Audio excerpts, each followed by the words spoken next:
नमस्कार, मैं हूं अनुराधा प्रसाद। हमारे देश की चुनावी राजनीति में यह आधी आबादी की वोट का ही कमाल है कि देश का हर राजनीतिक दल संसद और विधानसभाओं में महिलाओं के लिए आरक्षण की वकालत तो कर रहा है, पर ज्यादातर पॉलिटिकल पार्टीज की मंशा पर सवाल भी उठ रहा है। देश के 1 अरब 45 करोड़ लोगों ने संसद में नेताओं की दलीलें सुनी, महिलाओं की भूमिका पर बड़ी बड़ी बातें भी कही गई। लेकिन सच तो यह है कि जो राजनीतिक पार्टियां महिलाओं को संसद और विधानसभा के भीतर आरक्षण देने की इतनी वकालत कर रही हैं, आखिर वो चुनावों में उनको टिकट देने में कंजूसी क्यों करती हैं? इस बहस के बीच पूरे देश की नज़र पश्चिम बंगाल के चुनाव पर है, जहां पिछले 15 वर्षों से एक महिला मुख्यमंत्री का शासन है, जिनकी इमेज एक फाइटर की है। वो लोगों के बीच दीदी के नाम से जानी जाती हैं। चौथी बार बंगाल की सत्ता में आने के लिए ममता दीदी चुनावी अखाड़े में है, जहां उनकी पार्टी टीएमसी का सीधा मुकाबला बीजेपी से है। ममता बनर्जी की नज़र सूबे के महिला वोटरों पर है। ये एक ऐसा मजबूत और टिकाऊ वोट बैंक है जो सत्ता के शीर्ष पर बैठाता भी है और जिसे चाहता है सत्ता से बेदखल कर देता है।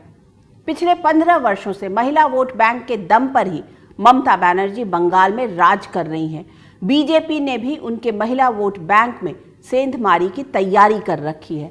पश्चिम बंगाल में मां माटी मानुष के नारे के साथ सत्ता में आई ममता बनर्जी ने महिलाओं को किस तरह अपना वोट बैंक बनाया, उनके मुख्यमंत्री बनने के बाद बंगाल की महिलाओं की स्थिति में कितना सुधार हुआ, बंगाल विधानसभा में महिलाओं का प्रतिनिधित्व बढ़ा या घटा, महिलाओं को टिकट देने के मामले में टीएमसी दूसरी पार्टियों से आगे है या पीछे, ममता की महिला ब्रिगेड में वो कौन कौन से चेहरे हैं जो दमदार भूमिका में हैं।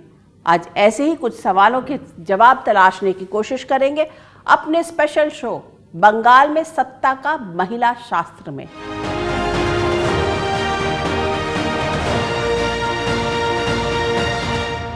इसमें कोई शक नहीं कि हाल के वर्षों में महिला वोटर एक मजबूत और टिकाऊ पावर सेंटर के तौर पर उभरी हैं। वो निर्णायक वोट बैंक बन चुकी हैं, जिनके पास सत्ता की चाबी है।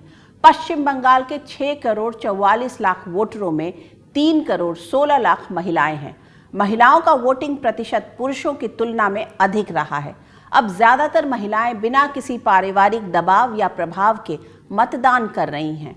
साल 2021 के चुनाव में ममता बनर्जी की टीएमसी को 2 करोड़ 89 लाख से अधिक वोट मिले और खाते में आई 215 सीटें, जबकि बीजेपी को 2 करोड़ 29 लाख वोट मिले और उसके साथ सीटें मिली 77।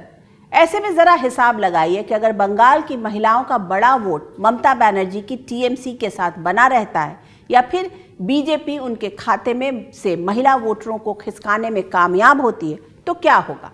बंगाल के महिला वोट बैंक पर लेफ्ट और कांग्रेस की भी नजर है। ऐसे में ये समझना जरूरी है कि बंगाल की महिला वोटरों को लुभाने के लिए राजनीतिक दल किस तरह के दांव आजमा रहे हैं। साथियों, मोदी ने बंगाल की बहनों बेटियों के लिए भी एक गारंटी दी है। बीजेपी राज्य কেন মধ্যপ্রদেশে অত্যাচার হচ্ছে, কেন রাজস্থানে অত্যাচার হচ্ছে, কেন দিল্লিতে অত্যাচার হচ্ছে বলুন দেখিনি একবার। আমোদি পামোদি বাবুরা সব রাজ্যে মাছ খাওয়া বন্ধ, বিজেপি রাজ্যে।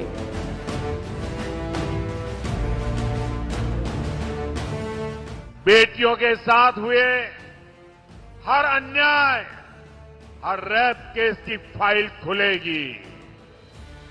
अपराध करने वाले और अपराधियों को बचाने वाले कोई नहीं बचाएगा।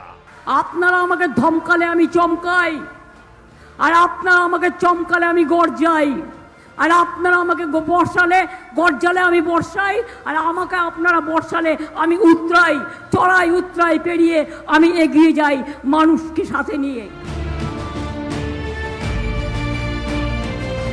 पश्चिम बंगाल के चुनावी अखाड़े में खड़े हर राजनीतिक दल को एक बात अच्छी तरह पता है कि अगर आधी आबादी का साथ मिल गया तो सत्ता दूर नहीं।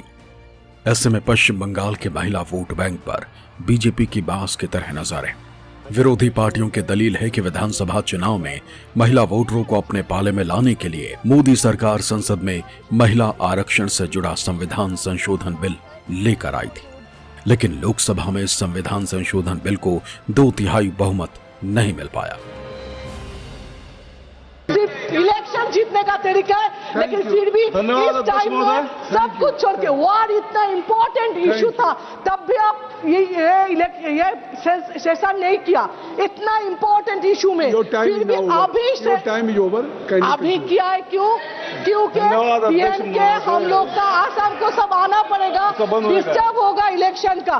फिर भी मैं यहाँ पे बोलकर जाती हूँ, बीजेपी फिर भी वेस्ट बंगाल में हारेंगे हारेंगे हारेंगे। मान्यवर, यहाँ पर तो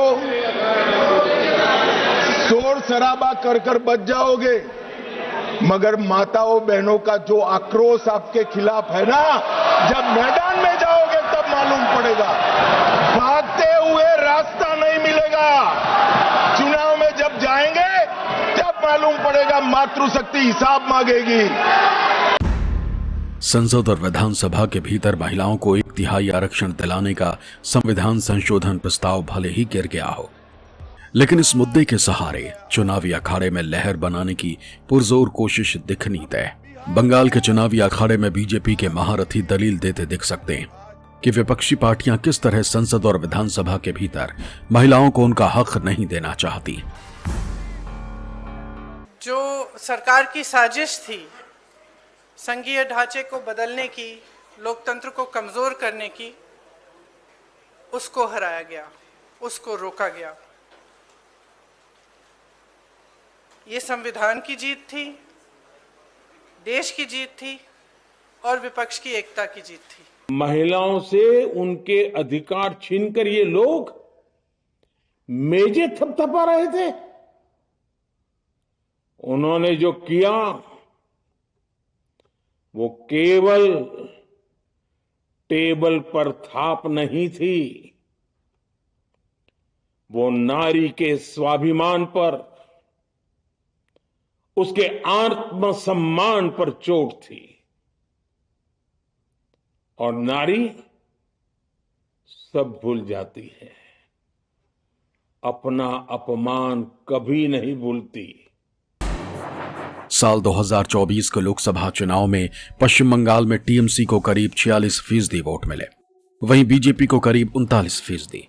सिर्फ 7% वोटों के अंतर का नतीजा ये रहा कि टीएमसी के निशान से 29 उम्मीदवार लोकसभा पहुंचने में कामयाब रहे, तो बंगाल की 12 लोकसभा सीटों पर कमल खिल पाया। माना जा रहा है कि बंगाल में टीएमसी का वोट बढ़ाने में एम यानी महिला फैक्टर सबसे दमदार भूमिका निभाता रहा है।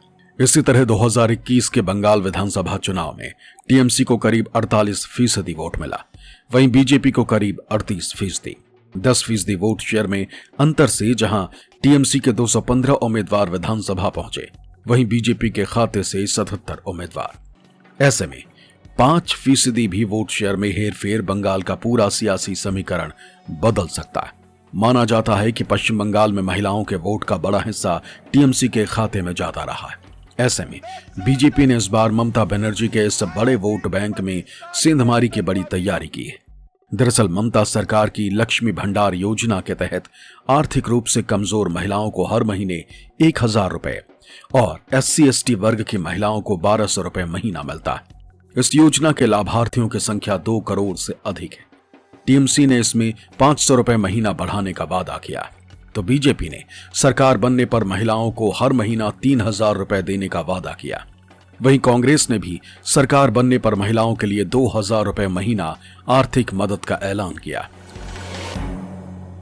हमारी मुख्यमंत्री पश्चिम बंगाल की महिला है, उन्होंने लक्ष्मी भंडार के लिए 1000 रुपया दिया अपने पाले में लाने के लिए, लेकिन अब चुनाव आ गया है तो चुनावी वादे निभाने के लिए उन्होंने 500 रुपया और बढ़ा दिया गया है, उनको 1500 रुपया कर दिया गया, लेकिन उनकी आर्थिक स्थिति नहीं बदलने वाली 1500 रुपये में। महिलाओं की उन्नति के लिए इस पश्चिम बंगाल में कुछ नहीं है, केवल 1500 रुपये भत्ता दे करके उनको यहाँ पर रखा जाता है लक्ष्मी भंडार के लिए। লক্ষ্মীর ভান্ডার से सबको अभी 1,500 और SC/ST में होने से 1,700 रुपया मिलता है। ये बीजेपी वाले की तरह आई वॉश नहीं है, जो बिहार में 10,000 दिया, वोट के बाद बुलडोजर चला रहा है। दिल्ली में 2,500 देने का वादा किया, 16 महीना हो गया, कुछ नहीं मिला। ऐसा लाडली बहना महाराष्ट्र में किया, 65 लाख खत्म, बात दे दिया नाम से, ऐसा नहीं है। 21 वोट की पहले ममता जी ने अनाउंस किया और 2021 इलेक्शन के बाद से वो चालू किया। अभी तक 5 साल हो गया वो चालू है। 500 से चालू हुआ, उसके बाद 1,000 हुआ, उसके बाद अभी 1,500 हुआ, SC/ST के लिए और भी ज्यादा 1,700 हुआ। पश्चिम बंगाल सरकार की कन्याश्री योजना ने लड़कियों की पढ़ाई को नई परवास दी। इस योजना के तहत 1 करोड़ छात्राओं को पढ़ाई के लिए आर्थिक मदद दी जा चुकी है। तो बीजेपी महिलाओं के सरकारी नौकरियों में 33% आरक्षण का वादा कर रही है। कांग्रेस ग्रेजुएशन तक मुफ्त पढ़ाई और कौशल विकास का मौका दिलाने की बात कर रही है। ममता सरकार कई ऐसी योजनाएं चला रही है जिसमें महिलाओं की रोजमर्रा की जिंदगी थोड़ी आसान हुई है। बेहतर इलाज से लेकर गरीब लड़कियों की शादी में आर्थिक मदद जैसी सरकारी योजनाएं चल रही। ऐसे में ममता बनर्जी ने सूबे की महिलाओं के बीच मुख्यमंत्री से अधिक अपनी दीदी वाली छवि को मजबूत किया, जिससे महिला वोटरों का झुकाव टीएमसी की ओर रहा। लेकिन अब बीजेपी महिला वोटरों को अपने पाले में लाने के लिए बड़े बड़े लुभावने वादों के साथ बैटल ऑफ बंगाल में पूरी ताकत झोंके हुए। ममता बनर्जी की लक्ष्मी भंडार योजना ने सूबे की महिलाओं को टीएमसी से जोड़ने में मदद की है। अब बीजेपी हर महीने 3,000 रुपए देने का वायदा कर रही है। टीएमसी के महिला वोट बैंक को अपने पाले में खींचने की कोशिश कर रही है। पिछले कुछ वर्षों का वोटिंग पैटर्न बताता है कि महिलाओं ने उसी राजनीतिक दल को वोट दिया जो उनकी रोजमर्रा की आर्थिक चुनौतियों को कम करने का ठोस भरोसा दिलाता है। इस ट्रेंड के मजबूत होने का संकेत बिहार, झारखंड, महाराष्ट्र या मध्य प्रदेश के चुनावी नतीजों से मिल चुके हैं। महिलाओं को टिकट देने के मामले में ममता बनर्जी की टीएमसी बहुत आगे है। टीएमसी ने कुल 291 उम्मीदवार उतारे हैं, जिनमें से 52 महिला उम्मीदवार हैं। बीजेपी ने 294 सीटों पर उम्मीदवार खड़े किए हैं, जिसमें 33 महिलाओं को टिकट दिया है। अगर सीपीएम की बात करें तो उनके 253 उम्मीदवारों में से 34 महिलाएं हैं। बंगाल में कांग्रेस सूबे की सभी सीटों पर चुनाव लड़ रही है, पर सिर्फ 35 महिलाओं को ही टिकट दिया गया है। मतलब संसद और विधानसभा में महिलाओं को 1/3 आरक्षण की जोर शोर से बात करने वाले राजनीतिक दल खुद महिलाओं को टिकट देने से पहले बहुत गुना भाग करते हैं। पश्चिम बंगाल की मौजूदा विधानसभा में महिला विधायकों की संख्या 41 है। मतलब कुल विधायकों में 13.8% महिलाएं हैं, जो राष्ट्रीय औसत 8% से तो अधिक है।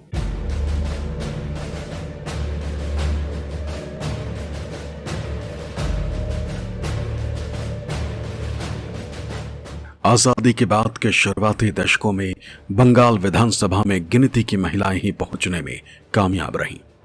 आजादी की लड़ाई में भले ही बंगाल की महिलाओं ने बढ़ चढ़कर हिस्सा लिया, लेकिन चुनावी अखाड़े में बहुत कम उतरी। एक स्टडी के मुताबिक 1957 के पश्चिम बंगाल चुनाव में 17 महिला उम्मीदवार उतरी, जिसमें से 6 विधानसभा पहुंचने में कामयाब रहीं। साल 1977 तक बंगाल पॉलिटिक्स पूरी तरह बदल चुकी थी। वामपंथी सत्ता में आ चुके थे। तब विधानसभा चुनाव में 27 महिला उम्मीदवार उतरी, जिसमें सिर्फ 3 ही विधानसभा पहुंचने में कामयाब रहीं। साल 1996 के बंगाल चुनाव में महिला उम्मीदवारों का आंकड़ा ट्रिपल डिजिट में पहुंचा। ये संख्या थी 114, जिसमें 20 महिलाएं चुनाव जीतकर विधानसभा पहुंची। 2011 के चुनाव में बंगाल में बड़ा बदलाव हुआ। बंगाल में वामपंथी किले को ध्वस्त कर ममता बनर्जी सत्ता में आई। 2011 में महिला उम्मीदवार की संख्या 174 थी, जिसमें 34 चुनाव जीतने में कामयाब रही। साल 2016 के चुनाव में 200 महिलाएं मैदान में रहीं, जिसमें 39 विधानसभा पहुंचने में कामयाब रही। ममता बनर्जी के दौर में टिकटों के बंटवारे में महिलाओं को प्राथमिकता मिलने लगी। साल 2021 के चुनाव में करीब 240 महिला उम्मीदवार उतरी, जिसमें 41 चुनाव जीतने में कामयाब रही। भले ही महिलाओं को संसद और विधानसभा में 33% आरक्षण देने की बात दशकों से हो रही हो, लेकिन टिकट देने में राजनीतिक दल हिचकते रहे। इस बार के बंगाल चुनाव में टीएमसी के कुल उम्मीदवारों में 17.86% महिलाएं, बीजेपी ने 11.22% महिला उम्मीदवारों पर दाव लगाया, तो कांग्रेस के उम्मीदवारों में 12.33% महिला उम्मीदवार हैं। लेफ्ट फ्रंट की बात की जाए तो 13.83% टिकट महिलाओं को दिया। ममता बनर्जी ने अपनी सरकार लोक कल्याणकारी योजनाओं के जरिए महिलाओं के दिल में जगह बनाई।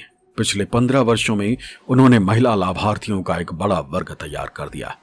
ममता बनर्जी न सिर्फ अपने मजबूत और टिकाऊ महिला वोट बैंक पर निर्भर हैं, बल्कि उनकी राजनीतिक ताकत का बड़ा आधार महिला लीडरशिप है। उनकी पार्टी और सरकार दोनों में महिलाएं प्रभावशाली भूमिका में। पंचायत से लेकर नगर निगम तक और विधानसभा से संसद तक में टीएमसी से जुड़े कई प्रभावशाली महिला चेहरे मजबूत स्तंभ की भूमिका में। तृणमूल कांग्रेस का जो महिला लीडरशिप जो है उसमें ऑलमोस्ट 50-50 ऐसे लोग हैं जो बिल्कुल ग्रास रूट से लड़ाई करके आए हैं, जिसको हम इंग्लिश में लेफ्टिनेंट्स कहते हैं। ममता बनर्जी के कई सारे ऐसे महिला लेफ्टिनेंट्स हैं। इसमें चाहे चंद्रिमा भट्टाचार्य हो या शशि पांजा, काकोली घोष दस्तीदार हो या डोला सेन, बीरबाहा हंसदा हो या फिर कृष्णा चक्रवर्ती, ममता बनर्जी की महिला ब्रिगेड हर मोर्चे पर पूरी तरह एक्टिव है। यह मुख्यमंत्री ममता बनर्जी की राह है। महिलाओं को लेकर उनकी मुखर सोच का नतीजा है कि बंगाल महिलाओं के स्वामित्व वाले एमएसएमई में टॉप पर खड़ा है। देश के कुल महिला स्वामित्व वाले एमएसएमई में बंगाल का हिस्सा 23% से अधिक है।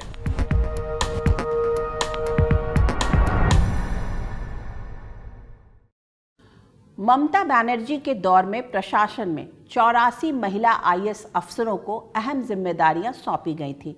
बंगाल में महिलाएं तेजी से हर तरह के लीडरशिप के रोल में बढ़ रही हैं। इन दिनों संसद और विधानसभा में महिलाओं के लिए आरक्षण पर देश के हर कोने में चर्चा हो रही है। ऐसे में एक कम्युनिस्ट नेता का जिक्र करना बहुत जरूरी है। गीता मुखर्जी ने बंगाल पांसकुड़ा लोकसभा क्षेत्र से 7 बार संसद में नुमाइंदगी की। सियासी गलियारों में वो गीता दी के नाम से जानी जाती थी।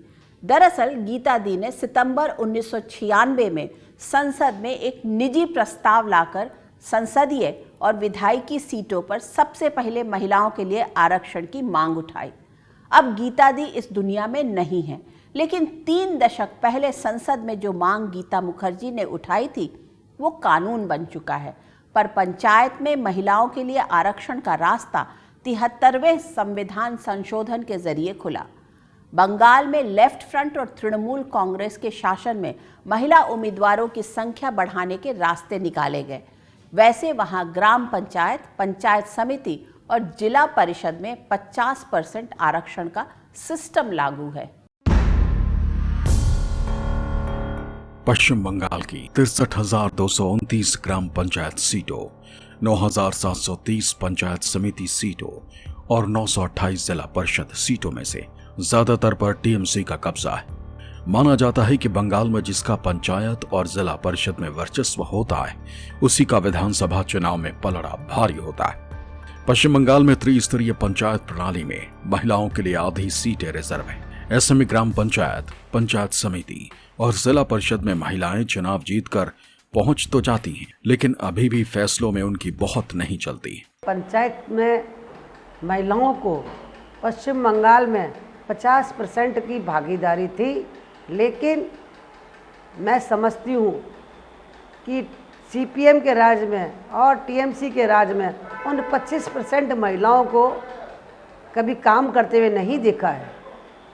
गुंडा टैक्स, तोलाबाजी, सिंडिकेट ये करते गुंडों को देखा है। उन महिलाओं को कभी नहीं देखा है कि वो रास्ते में उतर करके हमारे जैसे काम करें। केवल उन नाम का पेपर में लिखा हुआ है उनका नाम, लेकिन काम करते हैं उनके गुंडे, उनके पतिदेव और उनके पार्टी वाले। जैसे आपने देखा होगा कि गांव में महिलाओं को कभी आज तक ये भी पता नहीं है कि पंचायत क्या होती है, ग्राम क्या है और वार्ड क्या है, ये भी पता नहीं है मेरे ख्याल से।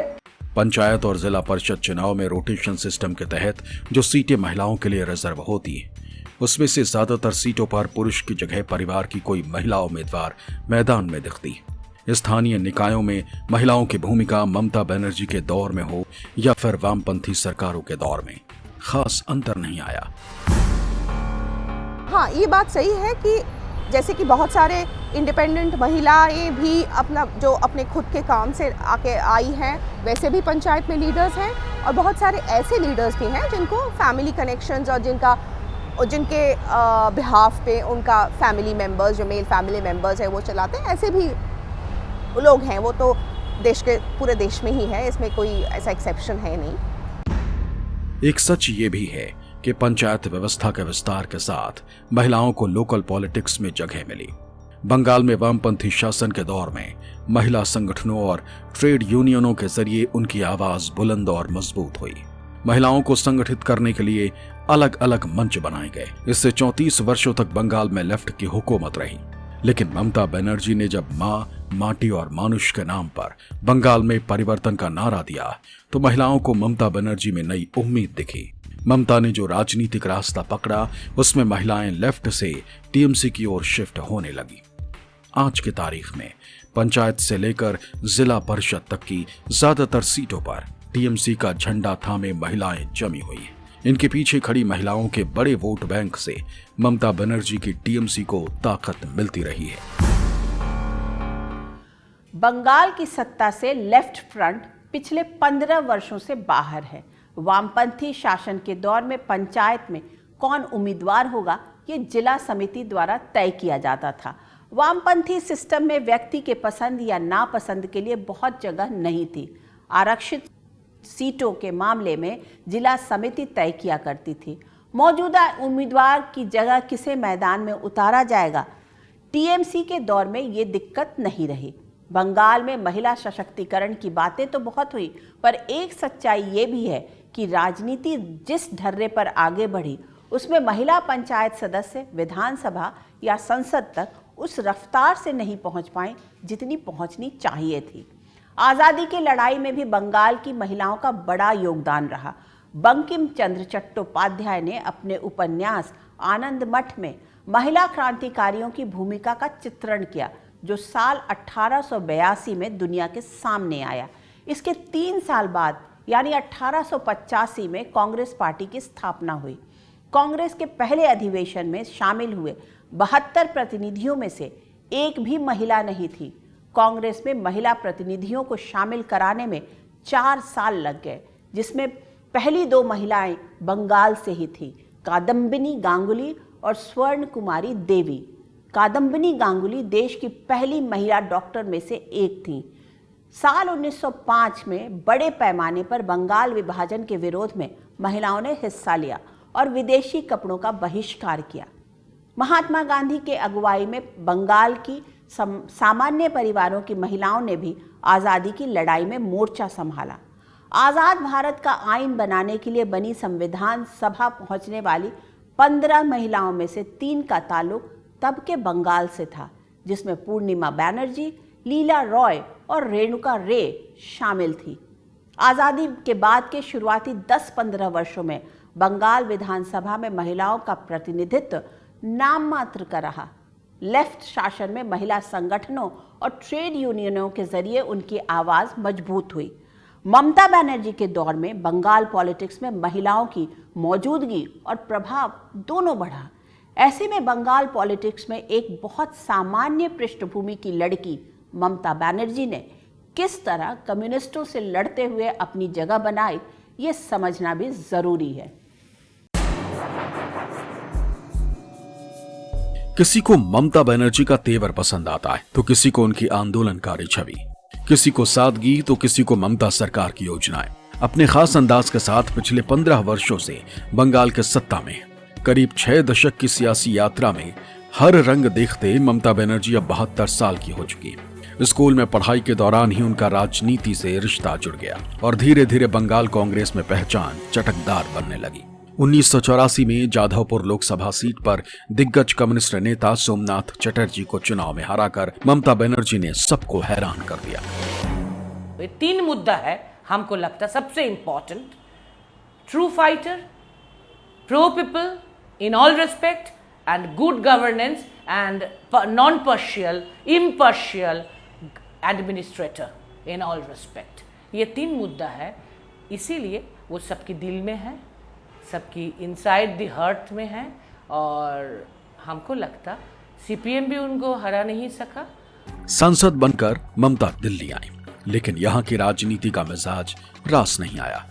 साल 1989 में कांग्रेस विरोधी लहर में चुनाव हारने के बाद वापस बंगाल लौटकर कम्युनिस्टों को फिर ललकारने लगी। 16 अगस्त 1990, हाजरा मोड़, कलकत्ता।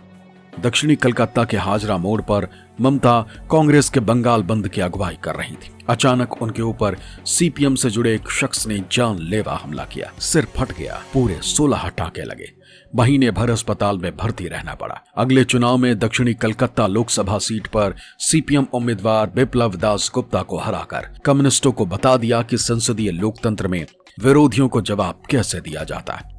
ममता अपने तेवरों के साथ फिर दिल्ली आई। यहां बैठे कांग्रेसी नेताओं से उनका मिजाज मेल नहीं खा रहा था। ऐसे में सार्वजनिक मंचों पर ममता की अपनी ही पार्टी से बड़े नेताओं से नाराजगी खुलकर सामने आने लगी। वो स्ट्रीट फाइटर हैं, और जब वो कॉर्नर्ड होती हैं और जब उनके खिलाफ का जो उनका जो ओपोनेंट है उसका कद जितना बड़ा है, वो उतना ही उसको टक्कर उतना सॉलिड देती हैं। और हम लोग जब लेफ्ट के ज़माने में वो उनके बहुत सारे उनके खिलाफ वायलेंस के इंस्टेंसेस हुए थे, और एक बार तो उनको सर पे इतना चोट लगा था कि बहुत दिनों तक लगा था कि वो मतलब हॉस्पिटल से शायद निकले ही ना। बहुत दिनों तक वो सर पे उनका बैंडेज होता था। तो ये सब चीज़ें, और मतलब उनका संघर्ष बहुत लंबा समय तक चला, बहुत इंटेंस संघर्ष था। वो साल 1993 का था। 7 जनवरी को ममता नादिया जिले के एक रेप पीड़िता के साथ कलकत्ता में मुख्यमंत्री दफ्तर पहुंची। वो मुख्यमंत्री ज्योति बसु से मुलाकात पर अड़ी थी और उनके चैम्बर के सामने ही धरने पर बैठ गई। महिला पुलिसकर्मियों ने ममता और पीड़िता को घसीटते हुए सीढ़ियों से उतारा और पुलिस हेडक्वार्टर लाल बाजार ले गए। अपमान से तिलमिलाई ममता ने उसी दिन कसम खाई कि अब वो मुख्यमंत्री बनकर ही राइटर्स बिल्डिंग में कदम रखेंगी। ममता बनर्जी 1996 का लोकसभा चुनाव जीतकर एक बार फिर दिल्ली के सियासी मिजाज से दो चार हो रही थी। दिल्ली में अपनी ही पार्टी के नेताओं के खिलाफ मोर्चा खोल रखा था। ऐसे में उन्हें 6 साल के लिए कांग्रेस से बाहर का रास्ता दिखा दिया गया। ममता बनर्जी ने 1 जनवरी 1998 को तृणमूल कांग्रेस के गठन का ऐलान किया। अब उन्हें अपने हिसाब से राजनीति करने और फैसला लेने की आजादी थी। ममता ने चुनावों में हाथ आजमाने के साथ अपनी सहूलियत के हिसाब से कभी एनडीए तो कभी यूपीए के साथ गठबंधन किया। वो देश की पहली महिला रेल मंत्री बनी। एनडीए यूपीए दोनों ही सरकारों में रेल मंत्री रही। बंगाल को कई नई ट्रेनों की सौगात दी। सरकार में मंत्री रहते भी उनके आंदोलनकारी तेवर ज्यों के त्यों बने रहे। मां माटी और मानुष के नारे के साथ बंगाल के लोगों को टीएमसी से जोड़ने के मिशन में जुटी रही। बंगाल में बदलाव के लिए बुद्धदेव भट्टाचार्य ने जब नई राह चुनी तो सिंगूर और नंदीग्राम में ममता बनर्जी ने प्रचंड आंदोलन छेड़ दिया और खुद को अल्ट्रा लेफ्ट साबित करने की कोशिश की। ममता बनर्जी को बंगाल की सियासी जमीन पर टीएमसी के लिए अच्छे संकेत मिलने लगे। जैसे ही 2011 में विधानसभा चुनाव की घंटी बजी, रेल मंत्री पद से इस्तीफा देकर ममता ने कोलकाता की फ्लाइट पकड़ ली। बंगाल के लोगों को 34 साल से लगातार सत्ता में रहे लेफ्ट फ्रंट का विकल्प ममता में दिखा। टीएमसी को 184 सीटों पर जीत मिली। गठबंधन साझेदार कांग्रेस के खाते में भी 42 सीटें आ गई। बंगाल पर 34 साल तक हुकूमत करने वाली सीपीएम सिर्फ 40 सीटों पर सिमट कर रह गई। बदलाव की लहर पर सवार प्रचंड बहुमत से लैस ममता बनर्जी ने 20 मई 2011 को पश्चिम बंगाल की पहली मुख्यमंत्री के तौर पर शपथ ली। अपनी खास स्टाइल, अपने आक्रामक तेवर और विवादों के साथ पिछले 15 वर्षों से लगातार बंगाल की सत्ता में बनी हुई है। बहुत हद तक ये मुमकिन है कि 2031 में जब पश्चिम बंगाल विधानसभा के चुनाव होंगे तब महिला विधायकों का आंकड़ा डबल से ट्रिपल डिजिट में पहुंच जाए। ये भी मुमकिन है कि 2029 में लोकसभा में बंगाल से महिला सांसदों की संख्या आज की तुलना में डबल हो जाए। मौजूदा लोकसभा के भीतर सबसे अधिक महिला सांसद पश्चिम बंगाल से हैं। बंगाल के 11 लोकसभा क्षेत्रों का प्रतिनिधित्व महिलाएं कर रही हैं। पंचायत और निकायों में आरक्षण की वजह से आधी आबादी की आवाज अब ज्यादा मजबूत और प्रभावशाली तरीके से सुनाई दे रही है। पर बड़ा सवाल ये है कि वो दिन कब आएगा जब महिलाओं के सामने ईवीएम पर बटन दबाते समय हर महीने कैश का प्रभाव नहीं होगा, हर महीने मिलने वाले मुफ्त राशन का प्रभाव नहीं होगा, सरकारी योजनाओं का लालच नहीं होगा। पढ़ लिख कर कब वो इतनी काबिल होंगी कि वर्कफोर्स में पुरुषों की बराबरी करेंगी। सिंबॉलिक एम्पावरमेंट से आगे बढ़कर सही मायनों में सशक्त बनकर पश्चिम बंगाल की तरक्की की कहानी लिखने में दमदार भूमिका निभाएंगी। कब वो समय आएगा जब पुलिस से प्रशासन तक, शिक्षा से स्वास्थ्य तक, कारखानों से कॉरपोरेट जगत तक हर दूसरी कुर्सी पर महिलाएं नजर आएंगी। क्या हमारा समाज, हमारी राजनीति, हमारे सियासतदान महिलाओं को इस मुकाम तक पहुंचाने में ईमानदारी से और ठोस पहल कर लेंगे? आज बस इतना ही। आपसे फिर मुलाकात होगी किसी ऐसे मुद्दे के साथ जिसे जानना और समझना हम सब के लिए बहुत ज़रूरी होगा। तब तक के लिए मुझे दीजिए आज्ञा। पर निष्पक्ष खबर, सटीक विश्लेषण और चुनाव से जुड़े हर ब्रेकिंग के लिए आप देखते रहिए न्यूज़ 24। नमस्कार।